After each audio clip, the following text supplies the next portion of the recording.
You check your credit report, maybe out of habit, maybe because something fell off, and there it is, a collection account you may not even fully recognize, sitting on your file, dragging your score down.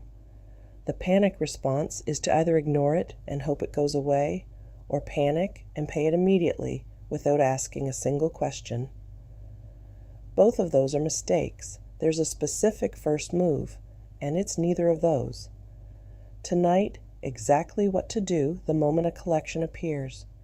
Before you pay anything, before you call anyone, before you do a single thing that can't be undone. The instinct when you see a collection is to make it disappear as fast as possible. Pull out a card, pay it off, move on with your life.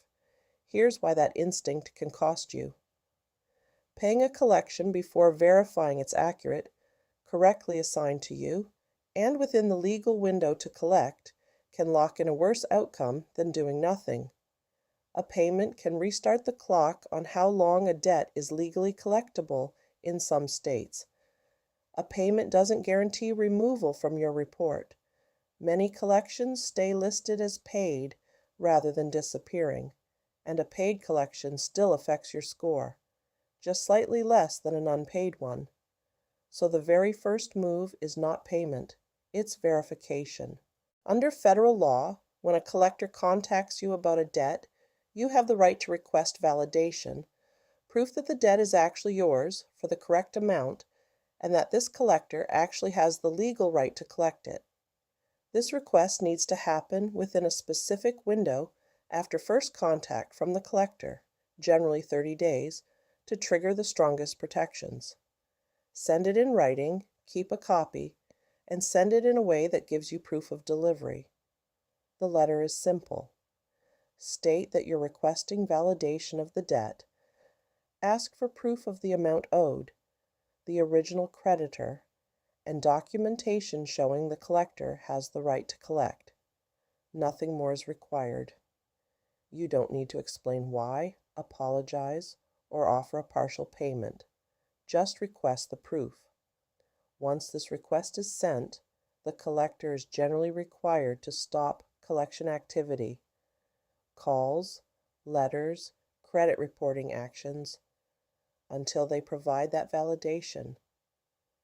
Many collections agencies, especially ones that bought a debt for pennies on the dollar from an original creditor, cannot easily produce clean documentation.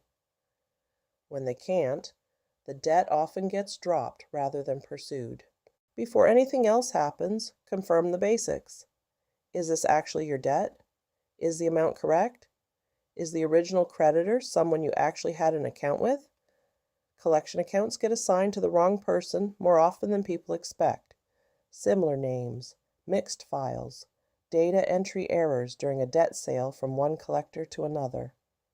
If any detail doesn't match your records, this becomes a dispute for inaccurate information, rather than a debt to negotiate, and that's a completely different, often faster path to removal. Every state has a time limit on how long a debt can be legally pursued through the court system, generally somewhere between 3 and 10 years, depending on the state and the type of debt. Once that window passes, the debt is often called time barred. It can still legally sit on a credit report for up to 7 years from the original delinquency date, but the collector can no longer sue you over it. Making a payment, or in some states even verbally acknowledging the debt, can restart this clock in certain jurisdictions, which is exactly why paying immediately before checking this can make things worse rather than better. If a debt is genuinely time barred, the leverage completely shifts. Collectors sometimes still contact people about old, expired debts, hoping for a payment anyway. Understanding this timeline before responding changes the entire conversation. Putting it all together, here's the order that protects you. First, don't pay anything yet, and don't ignore it either. Ignoring it doesn't stop it from affecting your score.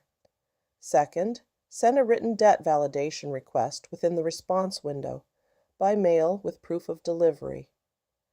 Third, while waiting for a response, pull your full credit report and confirm every detail matches your actual history.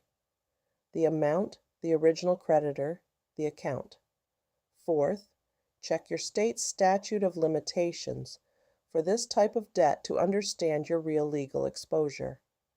Fifth, once validation is received, or once the response window passes with no valid proof provided, you're in a position to make an informed decision, dispute it if something doesn't check out, negotiate a settlement or pay for delete arrangement if it's accurate and within the legal window, or simply let it continue aging toward the 7-year reporting limit if that's the better financial choice for your situation.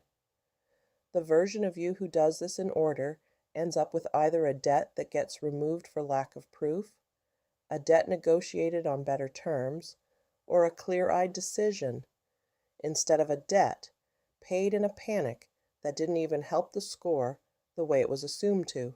A collection hitting your report feels like an emergency. It rarely actually is one. Don't pay first. Request validation first. Confirm the debt is genuinely yours and accurate. Check whether it's still within the legal collection window.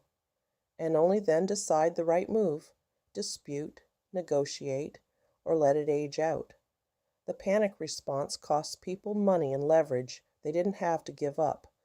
The deliberate response protects both. This is Credit Clarity. We'll see you in the next one.